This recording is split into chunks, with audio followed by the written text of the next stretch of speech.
Hello guys, मैं हूं अबीहा इंतखाब। आपके अपने यूट्यूब चैनल ज्ञान स्थली क्लासेस में आपका स्वागत है। गिरते हैं मैदान जंग में शहसवार ही, वो तिफल क्या गिरे जो घुटनों के बल चले। देखिए, जिनके ख्वाब बड़े होते हैं, जो सपने बड़े देखते हैं, उनकी ज़िंदगी में से छोटी छोटी प्रॉब्लम्स आती रहती हैं। इसलिए आप इन छोटी छोटी तकलीफ़ों को ध्यान ना देते हुए सिर्फ़ और सिर्फ अपने सपनों के लिए जिए, सपनों को हासिल करिए। क्योंकि अगर आपने एक बार अपने सपने हासिल कर लिए तो छोटी छोटी प्रॉब्लम किसी काम की नहीं रह जाती। तो आज हम पढ़ रहे हैं यूनिट फर्स्ट में मैंने पढ़ा दिया था आप लोगों को। मैंने क्या क्या पढ़ाया है?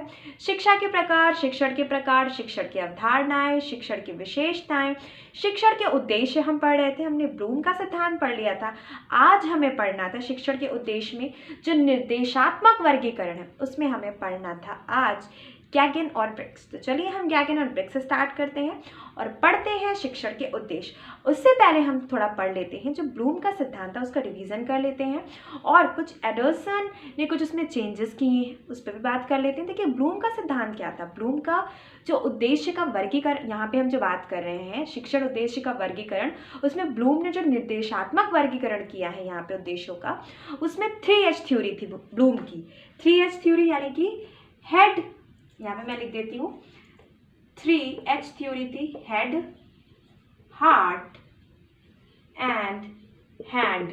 ठीक है, 3H हो गया ना, 1 2 एंड 3H हो गया, हेड, हार्ट एंड हैंड। ठीक है, यहाँ पे उन्होंने क्या पढ़ाया था? हेड, हार्ट एंड हैंड में हेड, कोई भी चीज़ें हमारे दिमाग में होती हैं, शिक्षण के ये निर्देशात्मक उद्देश्य है। तो यहाँ पे हम बात कर रहे हैं, ब्लूम ने क्या कहा, कोई भी चीज़ें दिमाग में होती है, हम बोध करते हैं, हम उस चीज़ को याद रखते हैं, हम मूल्यांकन करते हैं, सब कुछ दिमाग में होता है। उसके बाद भाव यानी कि आत्मा हमारी होती है, जो हमारे इमोशंस निकल के आते हैं। उसके बाद हैंड यानी कि मनोसंचालित होता है। देखिए, अभी मैं जो कुछ भी आपको पढ़ा रही हूँ ये मेरे दिमाग में है, लेकिन मेरी ये कहीं ना कहीं इमोशंस हैं कि आपको ये चीज़ें अच्छे से आ जाए। उसके लिए सबसे इंपॉर्टेंट चीज़ क्या है? मेरा हाथ, क्योंकि मैं जब यहाँ पे कुछ लिखूंगी तभी तो आपको कुछ समझ में आएगा।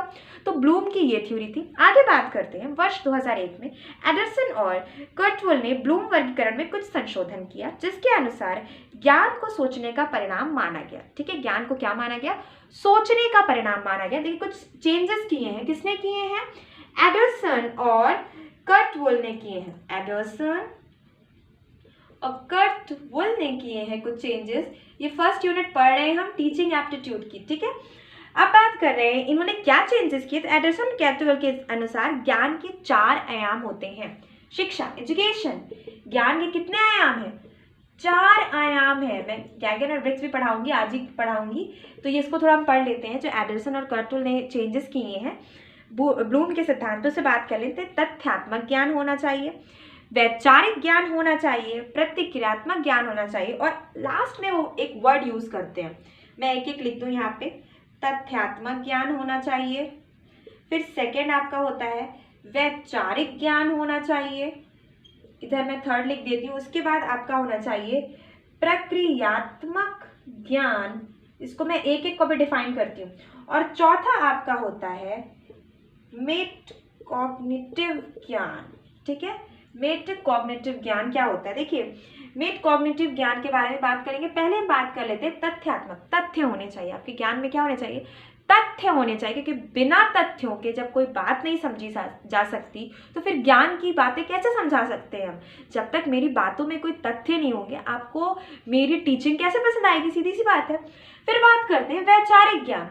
मेरे विचारों का ज्ञान, जो मैं तथ्य पढ़ा रही हूँ वो तो ठीक है, पर मेरे विचार, मेरे वैचारिक ज्ञान मतलब मैं कैसे पढ़ा रही हूँ, आपको आसान तरीके से पढ़ा रही हूँ या डिफिकल्ट पढ़ा रही हूँ। उसके बाद बात करते हैं प्रक्रियात्मक ज्ञान। प्रक्रिया करके आप जो चीज़ पढ़ते हैं, यानी कि प्रयोजनवाद हमने पढ़ा था आपको, जो मैंने अवधारणाएं पढ़ाई थी तो हमने प्रयोजनवाद पढ़ाया था। प्रयोजनवाद का सबसे बड़ा समर्थक कौन था? अमेरिका, जिसने प्रयोजनवाद को जन्म दिया। उसने कहा जितने ज़्यादा प्रयोग करेंगे आप उतना ज़्यादा सीखेंगे। शिक्षण की अवधारणाएं जब हमने पढ़ी थी तो वही चीज़ यहाँ पे प्रक्रियात्मक। अब लास्ट का हमारा बचता है मेटाकॉग्निटिव। ये सबसे इंपॉर्टेंट है, इससे ऑप्शंस के क्वेश्चंस भी बने हैं कि मेटाकॉग्निटिव ज्ञान क्या है। तो यहाँ पे लिखा है आपका मेटाकॉग्निटिव ज्ञान है हम ज्ञान का ज्ञान भी कहते हैं, अर्थात ज्ञान की प्राप्ति कैसे की जाए। देखिए, ज्ञान का ज्ञान कहते हैं, इसे ज्ञान का ज्ञान कहते हैं, मतलब हम नॉलेज हासिल करें तो कहाँ से करें? ठीक, अगर आपके सामने ये चीज़ है कि आप नेट का फर्स्ट पेपर क्रैक करना चाहते हैं, हिंदी मीडियम के आप स्टूडेंट हैं, तो आप कहाँ से पढ़ें, कहाँ से नॉलेज इकट्ठा करें? तो आप बहुत सी वेबसाइट सर्च करेंगे, चैनल सर्च करेंगे, उसके बाद आप देखेंगे कौन टीचर, कौन प्रोफेसर, कौन जो हमें पढ़ाने वाले हैं वो सबसे अच्छा पढ़ा रहे हैं। तो इसका भी सबसे इम्पॉर्टेंट चीज़ है कि ज्ञान का ज्ञान, ठीक, ये क्या है? ज्ञान का ज्ञान, क्योंकि ज्ञान कहाँ से प्राप्त करना है इसकी भी इंफॉर्मेशन आपके पास अच्छी होनी चाहिए, क्योंकि जब आप यहाँ पे गड़बड़ी करते हैं ना तो आपको फिर चीज़ें समझ में नहीं आती, फिर वो ज्ञान जो आपको प्राप्त होने वाला है वो किसी काम का नहीं रहता, क्योंकि समझ ही में नहीं आएगा, क्योंकि आपने पहले ज्ञान का ज्ञान ही नहीं समझा कि कहाँ से हमें ज्ञान हासिल करना है। ठीक है, अब पढ़ते हैं हम, यहाँ आगे बढ़ेंगे हम पढ़ेंगे गैगन और ब्रिग्स। ठीक है, आपको ब्लूम के बारे में जो चेंजेस हो वो मैंने बता दिए, मैंने ब्लूम का रिवीजन भी करवा दिया।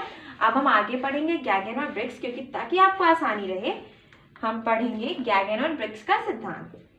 गैगन और ब्रिग्स का सिद्धांत पढ़ेंगे हम।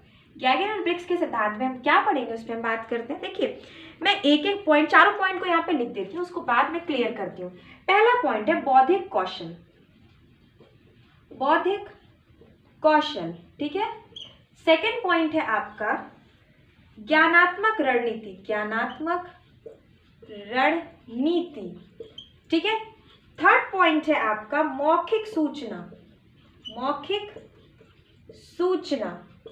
फोर्थ पॉइंट है आपका संचालन तंत्र और शारीरिक क्षमता, ठीक है। लास्ट का है आपका एटीट्यूड यानी कि मनोदृष्टि, ठीक। अब इसको एक एक को मैं डिफाइन करती हूँ, एक एक को मैं क्लियर करती हुई चलती हूँ क्या क्या चीजें। बौद्धिक कौशल, गैगन और ब्रिग्स ने कहा बौद्धिक कौशल ये बहुत महत्वपूर्ण है।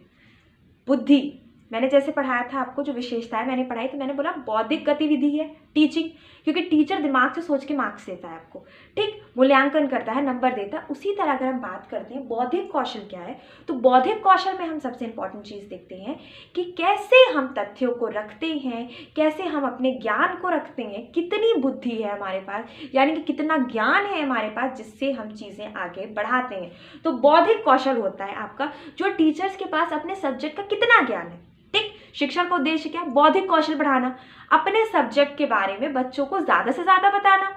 फिर हम बात करते हैं ज्ञानात्मक रणनीति। हर टीचर की कुछ स्ट्रैटेजी होती है ना, वो जो शिक्षण का उद्देश्य रख रही है उसकी कुछ स्ट्रैटेजी होगी। अगर यूपीएससी के बच्चों को तैयारी करवाई जा रही है तो उनकी स्ट्रैटेजी क्या होगी, यूपीएससी के अकॉर्डिंग होगी कि आपको बहुत ज़्यादा पढ़ना है, हार्डवर्क करना है। अगर नेट के बच्चों को तैयारी करवाई जा रही है, जेआरएफ के लिए तैयारी करवाई जा रही है, तो उनकी भी स्ट्रैटेजी होगी कि आपको इतने घंटे पढ़ने हैं। टीचर सब कुछ बताती है कि ये बुक लिस्ट है, ये वगैरह वगैरह, यहाँ से सिलेबस पढ़िए, यहाँ से वेबसाइट है, ये पीडीएफ है, ये सब रणनीति तैयार की जाती है आपकी ज्ञानात्मक।